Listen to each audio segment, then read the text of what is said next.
جب قیامت کی تمام چھوٹی اور بڑی نشانیاں پوری ہو جائیں گی تو قیامت قائم ہونا شروع ہو جائے گی۔ قیامت کی شروعات سر پھونکنے سے ہوگی۔ سر ایک سینگ ہے جس میں پھونک ماری جائے گی۔ سر پھونکنے والے فرشتے حضرت ایرال علیہ السلام ہے، اور حضرت ایرال علیہ السلام جب سے پیدا ہوئے ہیں اللہ تبارک و تعالیٰ کے حکم سے سر اپنے منہ پر رکھے ہوئے ہیں، اور جس دن خالق کائنات کی طرف سے سر پھونکنے کا حکم ہوگا اس دن ہر جان موت کی مازہ چکھ چکی ہوگی، چاہے وہ پرندے چرنڈیکس، جنات، فرشتے، انسان، اس کے علاوہ آسمان پھٹ کر پگھلے ہوئے تانبے کی طرح سرخ ہو جائے گا۔ سورج اور چاند دونوں بے نور ہو کر اکٹھے کر دیے جائیں گے اور ستارے بے نور ہو کر بکھر جائیں گے۔ زمین اللہ تعالیٰ کے خوف سے بری طرح ہچکولے کھانے لگے گی۔ پہاڑ اس طرح ریزہ ریزہ کر دیے جائیں گے کہ بکھرے ہوئے گردوں غبار معلوم ہوں گے۔ دریاؤں اور سمندروں کا پانی آگ سے بھڑک اٹھے گا، اور جو کچھ بھی اس دنیا میں جان کی طرح سے باقی ہوگی سب کو فنا کیا جائے گا، یہاں تک کہ آخری وہ جان جو اس اسرافیل علیہ السلام سر پھونک رہے ہوں گے، اللہ تعالیٰ انہیں بھی موت عطا کریں گے، اور اس دن صرف اور صرف تنہا رب ذوال جلال کی ذات باقی رہے گی۔ تو میرے پیارے دوست، قیامت پارٹ 2 میں قیامت کے دن حشر کے میدان میں کیا ہوگا سے لے کر ہم گنہگار امتیوں کے ساتھ جنت اور جہنم میں کیا کیا ہوگا آپ لوگ اس ویڈیو میں جانیں گے۔ تو آپ لوگوں سے گزارش ہے کہ آپ لوگ اس ویڈیو کو پورا دیکھیں، اور ہاں، ایک لائک شیئر کر کے اپنے دوست اور گھر والوں کو بھی دکھائیں۔ تو میرے بھائی، اب اس کے بعد جب رب تعالیٰ کی مرضی ہوگی تو پھر سے اسرافیل علیہ السلام کو اٹھائیں گے۔ اب انہیں دوبارہ سور پھونکنے کا حکم ہوگا تو پھر سے وہ سور پھونکیں تو آدم علیہ السلام سے لے کر قیامت تک جتنے بھی جان آئے تھے پھر سے سب کو اٹھایا جائے گا، اور اس وقت سب سے پہلے قبر سے باہر تاجدار کائنات امام الانبیاء حضرت محمد مصطفیٰ صلی اللہ تعالیٰ علیہ وآلہ وسلم تشریف لائیں گے۔ اس کے بعد حضرت موسیٰ علیہ السلام اپنی قبر سے اٹھ کھڑے ہوں گے، پھر باقی لوگ بھی اپنی قبروں سے باہر نکلنا شروع ہو جائیں گے، اور وہ سب حشر کے میدان میں لائے جائیں گے، اور وہاں سب مرد اور عورتیں ننگے بدن اور ننگے پاؤں کے ساتھ ہوں گے، لیکن خوف اور دہشت کی وجہ سے کسی کو کسی دوسرے کی طرف دیکھنے کا ہوش بھی نہیں ہوگا، کیونکہ مہیشور کی میدان میں سورج 10 گنا زیادہ تیز ہوگا، اور ہر آدمی کو یوں محسوس ہوگا کہ سورج زمین سے کچھ گز کے فاصلے پر ہے۔ دھوپ کی سختی کی وجہ سے لوگ پسینے میں ڈوبے ہوئے ہوں گے، اور اس دن 7 قسم کے آدمیوں کو عرش کا سایہ نصیب ہوگا۔ نبی پاک صلی اللہ تعالی علیہ وسلم نے ارشاد فرمایا کہ دھوپ اور پیاس کی وجہ سے لوگ تڑپ رہے ہوں گے، کوئی کسی کا حال پوچھنے والا نہ ہوگا۔ اس حالت میں کئی ہزار سال گزر جائیں گے، پھر آخر لوگ پریشان ہو کر آپس میں مشورہ کر کے حضرت آدم علیہ السلام کی خدمت میں پیش ہوں گے اور کہیں گے، اے ہمارے ابا جان، آپ ہمارے ساتھ قدم آگے بڑھائیے، اور اللہ کے حضور عرض کی کہ اے اللہ، اس سختی کو برداشت کرنا مشکل ہے، آپ ہم سے حساب لے لیجیے تاکہ ہمیں جانا کہاں ہے وہاں جلدی پہنچ جائیں، یہ تنگی ہماری برداشت سے باہر ہے۔ مگر حضرت آدم علیہ السلام اس وقت یہ کہتے ہوئے انکار فرما دیں گے کہ نہیں، میں نے بھول کی وجہ سے دانا کھا لیا تھا، اور اس دانے کی وجہ سے 300 سال تک رو رو کر معافی مانگتا رہا۔ حدیث پاک میں آیا ہے کہ پورے انسانوں کے جتنے آنسو ہیں وہ سارے کے سارے 10واں حصہ ہیں، اور 9 حصے آنسو حضرت آدم علیہ السلام کے ان 300 سالوں میں نکلے، اور اس کے بعد اللہ تعالیٰ نے ان کی توبہ کو قبول فرما لیا۔ اتنا روئے اور معافی مانگنے کے بعد اور توبہ قبول ہو جانے کے بعد آخر انہوں نے بیت اللہ شریف بنایا، اور 30,000 پیدل چل کر کے، مگر قیامت کے دن وہ پھر بھی فرمائیں گے نہیں، مجھے اللہ رب العزت کے سامنے جانے میں شرمندگی محسوس ہو رہی ہے۔ غور کیجئے کہ حضرت آدم علیہ السلام کی توبہ کی قبولیت کا بھی فیصلہ آ چکا ہے، لیکن بندہ اپنے کی پر پچھتاتا ہے۔ جب قیامت کے دن ہمارے جد امجد کا یہ حال ہوگا تو ہم لوگ جب اپنے گناہوں کو لے کر جائیں گے اور بغیر توبہ کے مر جائیں گے تو ہمارے لیے قیامت کے دن اللہ رب العزت کے سامنے کھڑا ہونا کتنا مشکل ہوگا۔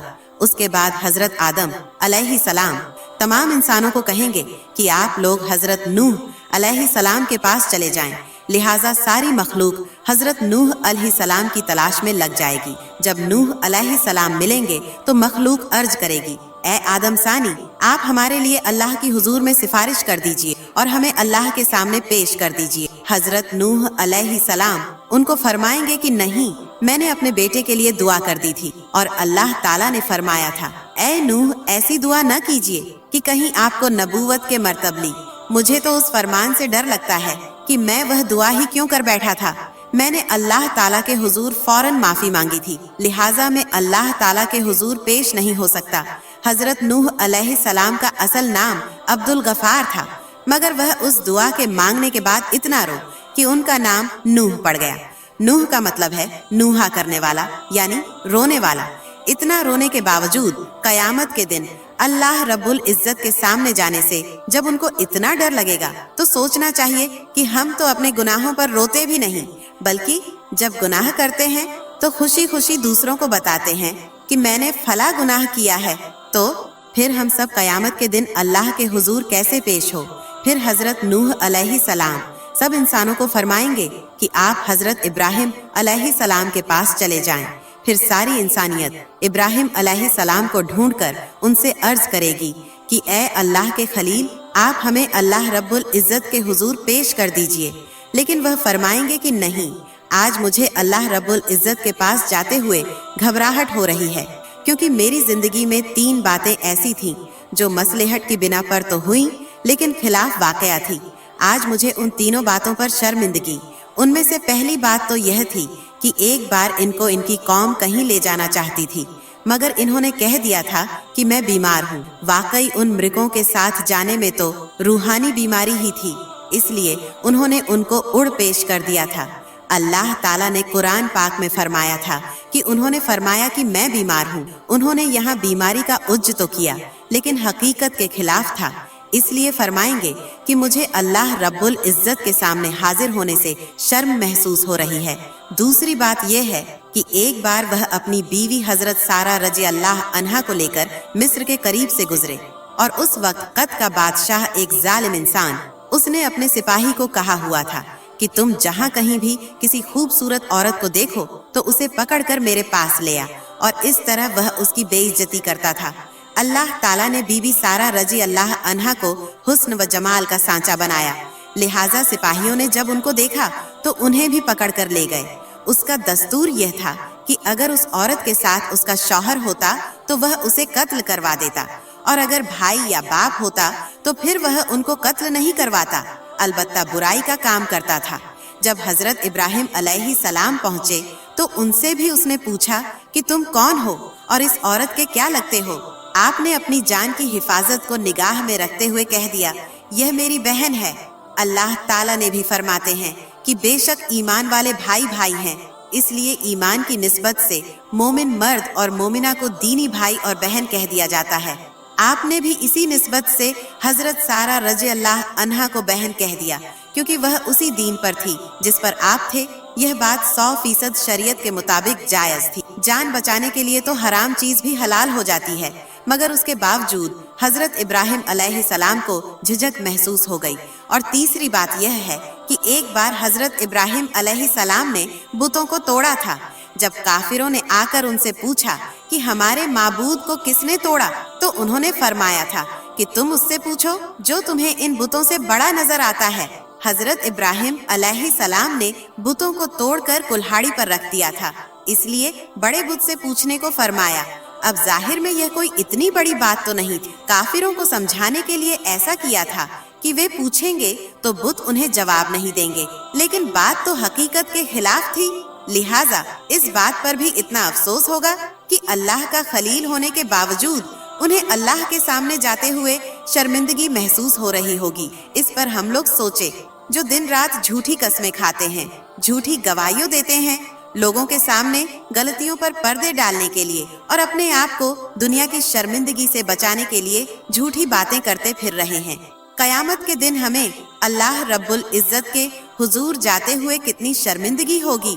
حضرت ابراہیم علیہ السلام فرمائیں گے کہ آپ سب لوگ موسیٰ کلیم اللہ کے پاس چلے جائیں، وہ آپ کی شفاعت کریں گے۔ چنانچہ ساری انسانیت حضرت موسیٰ علیہ السلام کے پاس آئے گی اور کہے گی اے کلیم اللہ، آپ ہماری شفاعت فرما دیجیے، مگر حضرت موسیٰ کلیم اللہ فرمائیں گے کہ نہیں، میں آپ کی شفاعت نہیں کر سکتا، کیونکہ ایک بار ایسا ہوا تھا کہ میرے مخالف نے ایک آدمی میری اتباع کرنے والوں سے جھگڑ رہا تھا اور میں نے نصیحت کی خاطر اس کو ایک مکہ مارا تھا تاکہ اسے سمجھ آ جائے، لیکن اس کو وہ مکہ اس کو ایسا لگا کہ وہ مر گیا، اور میں نے اللہ تعالیٰ سے معافی کا اعلان بھی فرما دیا، مگر پھر بھی وہ میرا مکہ لگنے کی وجہ سے مرا تو تھا، اس لیے مجھے اس بات کی وجہ سے اللہ تعالیٰ کے سامنے جاتے ہوئے شرم محسوس ہو رہی ہے۔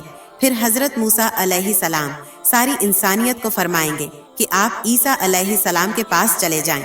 ساری انسانیت حضرت عیسیٰ علیہ السلام کے پاس آئے گی، مگر وہ بھی کہیں گے کہ نہیں، مجھے اللہ رب العزت کے سامنے جاتے ہوئے اس لیے ڈر لگ رہا ہے کہ میری امت نے مجھے اور میری ماں کو اللہ تعالیٰ کے ساتھ شریک بنا دیا تھا۔ آج اللہ تعالیٰ مجھ سے کہیں یہ نہ پوچھ لے کہ کیا آپ نے تو نہیں کہا تھا کہ مجھے اور ماں کو اللہ کے ساتھ شریک بنا لو۔ اس لیے آج مجھے اللہ تعالیٰ کے سامنے جاتے ہوئے ڈر لگ رہا ہے۔ پھر حضرت عیسیٰ علیہ السلام فرمائیں گے کہ آپ سب اللہ تعالیٰ کے محبوب نبی پاک صلی اللہ تعالیٰ علیہ وآلہ وسلم کے پاس جائیں۔ چنانچہ سب لوگ نبی پاک صلی اللہ تعالیٰ علیہ وسلم کے پاس آئیں گے، اور اس وقت اللہ تعالیٰ انبیاء کرام کے لیے ممبر لگوائے، اور تمام انبیاء کرام اپنے اپنے ممبروں پر جلوہ افروز ہوں گے، اور آپ صلی اللہ تعالیٰ علیہ وسلم کے لیے بھی ممبر پیش کیا جائے گا، مگر اللہ تعالیٰ کے محبوب صلی اللہ علیہ وسلم ممبر پر نہیں بیٹھیں گے، کیونکہ اس وقت آپ کے دل میں یہ خیال ہوگا کہ کہیں ایسا نہ ہو کہ میں اس ممبر پر بیٹھ جاؤں اور یہ اڑ کر جنت میں چلا جائے اور میری گناہ گار امت پیچھے رہ جائے۔ تو آپ صلی اللہ تعالیٰ علیہ وسلم سے پوچھا جائے گا، اے میرے محبوب، آپ ممبر پر کیوں نہیں بیٹھ رہے ہیں؟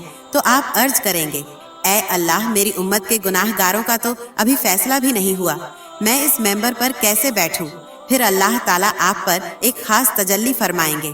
آپ صلی اللہ تعالیٰ علیہ وسلم نے ارشاد فرمایا کہ اس تجلی فرمانے پر اللہ تعالیٰ مجھے مقام محمود عطا فرما دیں گے، میں وہاں جا کر ایک سجدہ کروں گا اور سجدے میں اللہ تعالیٰ کی تعریفیں کروں گا جو نہ پہلے کسی نے ایسی کی اور نہ بعد میں کوئی کرے گا۔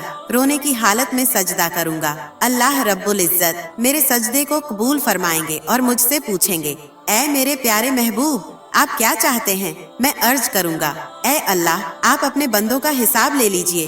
اللہ تعالیٰ فرمائیں گے، اچھا، آپ لوگوں کو حساب کے لیے پیش کرو۔ روایت میں آیا ہے کہ جب اجازت مل جائے گی تو اس وقت نبی پاک صلی اللہ تعالیٰ علیہ وسلم ابو بکر رضی اللہ عنہ کو ہاتھ سے پکڑ کر اللہ تعالیٰ کے حضور میں پیش کرنا چاہیں گے کہ آپ جائیے تاکہ حساب کتاب شروع ہو جائے۔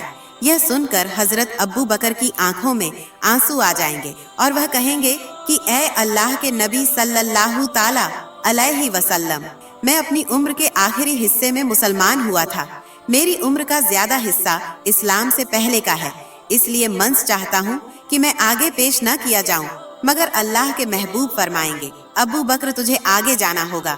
چنانچہ جب حضرت ابو بکر آگے بڑھیں گے تو وہ وہی کام کریں گے جو نبی پاک صلی اللہ تعالیٰ علیہ وسلم نے کیا، وہ بھی قدم آگے بڑھا کر اللہ رب العزت کے حضور سجدے میں گر جائیں گے اور رونے لگ جائیں گے۔ کتابوں میں لکھا ہے کہ صدیق اکبر رضی اللہ عنہ اتنا روئیں گے کہ اللہ تعالیٰ فرمائیں گے کہ اے میرے محبوب کے گاڑے یار، کیوں روتے ہو؟ سجدے سے سر اٹھاؤ، کیا چاہتے ہو؟ چنانچہ اللہ تعالیٰ ان کے سجدے کو قبول فرمائیں گے اور ان پر ایک خاص تجلی فرمائیں گے۔ حدیث پاک میں آیا ہے قیامت کے دن اللہ تعالیٰ اپنے بندوں پر عام تجلی فرمائیں، لیکن ابو بکر رضی اللہ تعالیٰ عنہ کے اوپر خاص تجلی فرمائیں گے۔ اللہ تعالیٰ اپنے محبوب صلی اللہ تعالیٰ علیہ وسلم کے اس یار سے اتنے خوش ہو جائیں گے کہ خاص تجلی فرمائیں گے۔ ان کے بعد حضرت عمر رضی اللہ عنہ کو پیش کیا جائے گا۔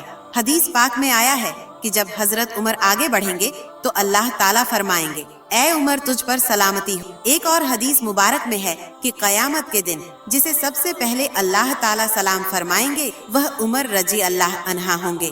انہوں نے ایسی صاف ستھری زندگی گزاری ہوگی کہ ان کے اعمال کو دیکھ کر اللہ تعالیٰ خوش ہو جائیں گے۔ پھر ان کے بعد اللہ تعالیٰ کے محبوب حضرت عثمان کو پیش کریں گے۔ کتابوں میں لکھا ہے کہ جب حضرت عثمان اللہ رب العزت کے حضور پیش ہوں تو اللہ تعالیٰ ان کا حساب بہت ہی جلدی لے لیں گے۔ وہ اس لیے کہ ایک بار عید کا دن تھا، نبی پاک علیہ السلام